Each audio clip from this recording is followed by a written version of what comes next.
The AtomMan X7 Ti finally gives me a chance to take a look at Intel's Core Ultra 9 185H. Gotta get used to the new naming schemes, with Intel Arc graphics built in, integrated, and in the mini PC format. That's really cool, and we will see how it stacks up against some AMD competition in a mini PC in just a minute. But first, I want to tell you about the interesting features on this design for a mini PC, because it's very different than what I've seen before, and is one of the main reasons why this actually will be the main mini PC that I will be using in my classroom now.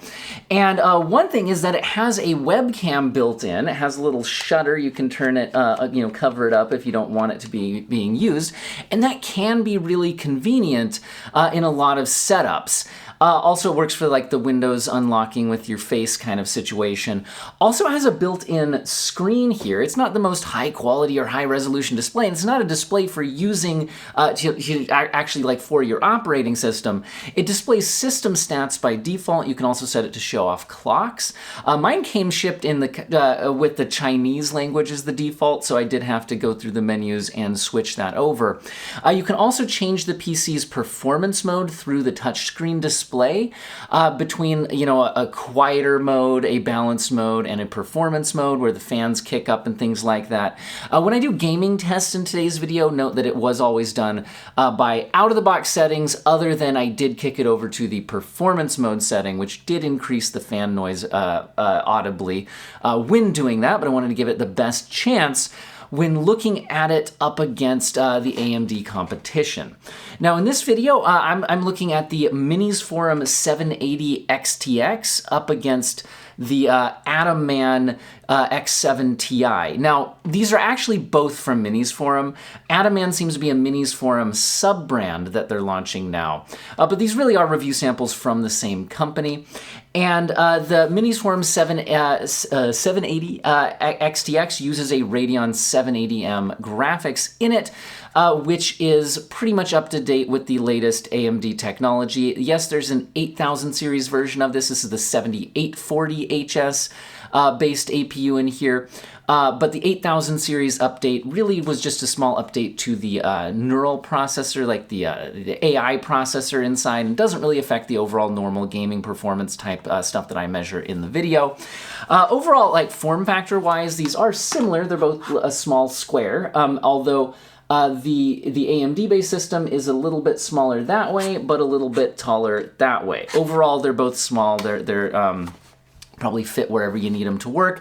They both have Oculink ports and other cool stuff with the design. The Minisforum AMD-based system does light up with a little, you can put a little custom design here and it will shine RGB light through it, but it doesn't have the actual touchscreen display that we get on this AtomMan X7 Ti. Now, I think this overall design is really cool, and like I said, because of the touchscreen and the webcam support and things like that, this will be the main PC in my classroom. But what I want to look at now is, again, the gaming performance between these systems, because while you can play games on this thing if they're the right games, I think this is where Intel still has some work to do up against AMD's APUs. Let's take a look at the actual games and get some details on that. If we fire up Cyberpunk, we can play at 1080p medium settings somewhat comfortably on the AMD-based system. However, on the Intel-based system here, the averages are definitely a lot lower. They're below 30 FPS, and the 1% lows are worse as well. Honestly, not an amazing experience on either system, so we'll probably turn down to low settings here in just a second. But looking at 1080p medium, the AMD-based system is averaging 36 FPS, which is giving it a 29% advantage. And if you look at the 1% lows, which are representing the lowest 1% of frame times, which a lot of times you can feel as the worst kind of stuttery experiences, and you can look at the frame time graph as well. Both are a little stuttery on the frame time graph. Neither one is awesome, but we're seeing 22 versus 18 for the 1% lows, which is a 22% advantage to AMD there as well. Now, again, I feel like these medium settings might be a bit much even for the Ryzen and Radeon-based system, so let's switch over to the low settings, and here overall frame rates do go up quite a bit.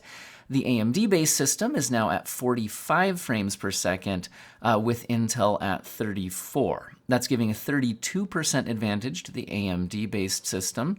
And if we look at the 1% lows, we're now seeing 29 versus 24. So 21% lead there in the 1% lows. But overall, it's certainly a much better experience on the AMD-based system, especially if you're going to do something like try to cap to a 30 FPS cap.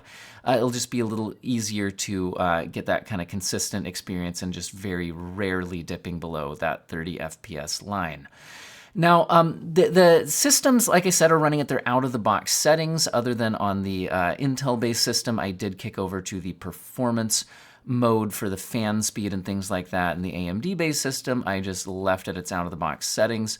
So in terms of power consumption and everything like that, they may not be identical, but they are operating the way they would run out of the box. Now, I was wondering if maybe we could play some Call of Duty Modern Warfare 3 if we turn it all the way down to basic settings. And at 1080p, the AMD-based system is actually averaging over 60 frames per second. Now, it does get some frame time spikes, and the 1% lows are only at 37. So it's not an amazing experience, but it is way better than what we're getting on the Intel system here. It's an 83% advantage in the averages and a 54% advantage in the 1% lows, with the Intel-based system at 35 FPS average and only 24 in the 1% lows. So this would be a much, much, much better experience using the AMD-based system, although not completely unable to play the game on Intel. Now, what if you wanted to play Baldur's Gate 3? Well, I loaded up the difficult-to-run Act 3 Baldur's Gate City, and here, both of them have crazy-looking frame time graphs. It would help if we tried to maybe cap the frame rate, but at 1080p medium, it might be a bit much for both systems. The AMD system is averaging over 30 at 33, but its 1% lows are down all the way to 20. And the Intel system is averaging 24, and 1% lows are 12. So a 38% advantage in the averages for AMD. But if we go down to low settings, both systems are getting much better frame rates. And now we're at 43 FPS on the AMD-based system and 32 for Intel. That's a 34% advantage for AMD, and the 1% lows are 30 versus 20, a 50% advantage for AMD. And that's the main thing, is that now that the 1% lows are kind of under control for AMD at 30, you could theoretically, cap to 30 FPS and get a fairly consistent experience, which would be a little bit harder to get on that Intel-based system. So not unplayable, but I thought I'd also try out Horizon Forbidden West at 1080p very low settings. And here, once again, the AMD-based system would give you a reasonable 30 FPS experience, averaging 37 and 30 in the 1% lows, whereas Intel is averaging 23 and 19 in the 1% lows. So not super playable there on Intel. Thought I'd test out an Unreal Engine 5 game, although at the low settings. And at 1080p low, the AMD-based system is able to give us 29 FPS average and 23 in the 1% lows. So honestly, not great. But Intel's only delivering 21 in the averages and 18 in the 1% lows here in RoboCop Rogue City. So not amazing. Now this game did fire up with the Intel Arc logo on it on the splash screen. So I thought, you know what, it probably has XeSS support. Let's try some XeSS upscaling. And given that FSR upscaling looks honestly terrible in this game, I actually used XeSS upscaling on both of them. So here, when we do that, AMD gains a lot of performance and is now running at 50 FPS and 43 in the 1% lows, albeit, it's definitely heavily upscaled here, and you can tell we're not running at native resolution. But that's a 61% advantage in the averages versus the 31 FPS we're now getting on Intel. So again, not an amazing experience there. So after looking at those gaming tests, you might be wondering, wait, I said this is actually gonna be replacing my AMD-based system as my use case in my classroom? Yeah, because my primary use case in my classroom isn't gaming, and having access to the webcam and the cool little display on my desk and things like that is totally worth it, given that the games that I do play on my lunch break are Slay the Spire and, Hades, things like that. And, Hades runs absolutely fine. There's absolutely no issue whatsoever with it. So the types of games that I would personally be trying to play on here run totally fine. And so given the cool additions to the form factor and things like that, with the little display and the touchscreen and all that, for me, outweigh the gaming disadvantages in my use case, since the games I'm trying to play run fine anyway. But again, if you were using this to try to more play 30 FPS experiences on more modern demanding games, I really think that AMD is still providing the better APU for gaming, at least based on these two systems that I have here to test out side by side.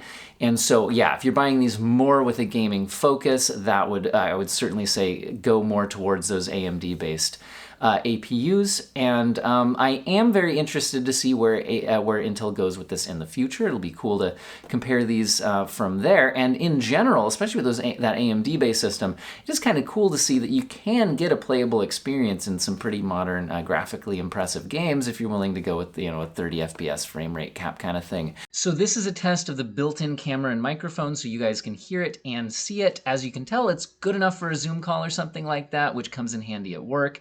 Obviously, it's not as high quality as, the camera and mic that I generally would be using in my videos, but it doesn't need to be for what this is. And I do like that the mini PC has the camera and mic, because most of them don't.